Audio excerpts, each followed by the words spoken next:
So as a manager, have you ever scratched your head thinking, what's the very best way that I can help this person be at their best?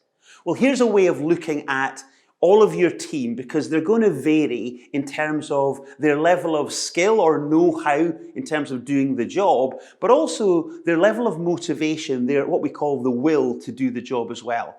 So I'm going to introduce you to the will skill matrix. So here we go. So the matrix builds out this way. On one axis, we've got the level of skill that someone has to do the role, low skill or high skill. And then on the other axis, we've obviously got their motivation or will to do the job. And again, that can be low or high as well.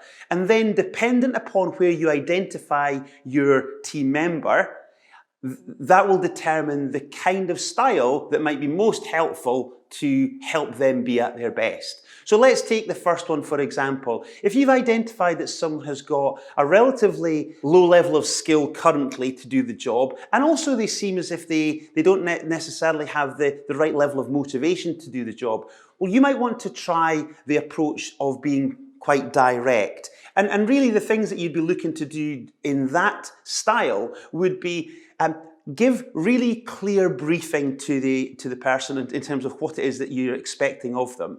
Identify what is it that makes them tick and help them develop a bit of a vision for what good looks like. So be clear on what the outcome is that you're trying to help them get to.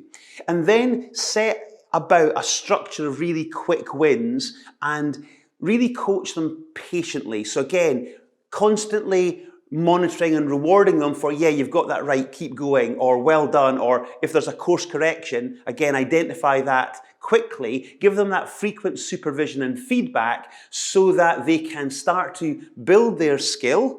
And also, as they get that encouragement and the building of their know-how, they start to build out their motivation level for the role. So a direct approach with that type of individual will definitely help them. But then we've got people who actually might have a high level of skill to do the job, but what you've identified is that they don't seem as if they've got that motivation to really, that fire in the belly. So what we're looking to do at this point is we want to try and motivate these people. But first we have to identify what's the reason for the low motivation or the apparent low motivation. Let's kind of understand that much more. And then find out what is it that makes that person tick. So intrinsically, what is it that motivates them? And what are their values? What's important to them? And how do we maybe start to attach some meaning to the role that really chimes with what they are motivated by internally?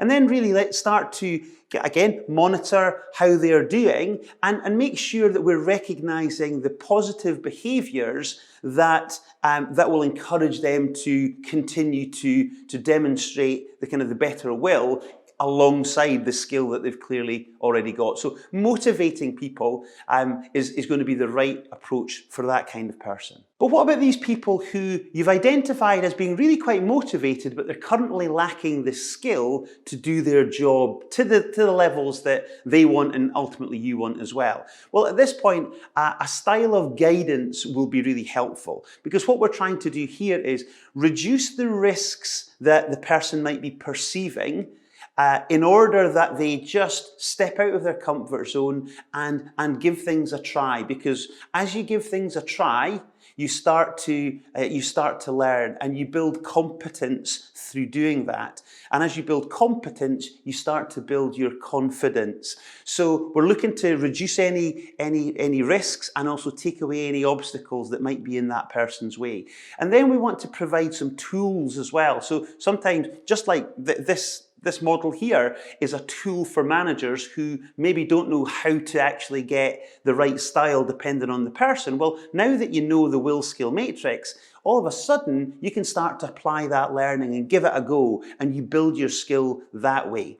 And then as you see this person growing into themselves and starting to develop the capability, then you can ease back a little bit in terms of the level of supervision that you're giving them. So a guidance method would be really appropriate for that kind of individual. And then finally, the box that we want all of our team to ultimately grow into is one whereby we've identified that they've got a good level of skill, and also they've got a fire in their belly to do their role. And at this point, the best style of managing that person is simply to delegate, to give them additional responsibility, collaborate with them on decisions. What do you think about this? I'm thinking about, this angle here. Give me your perspective. That would be a great thing to do with these kind of people.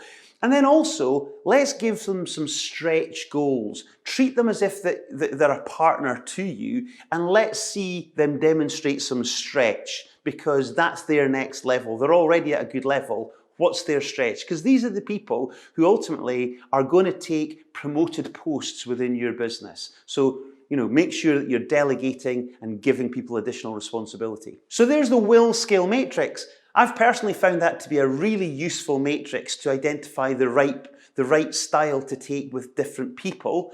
And so my wish for you is that you give it a go as well, and you really grow your capabilities as a manager.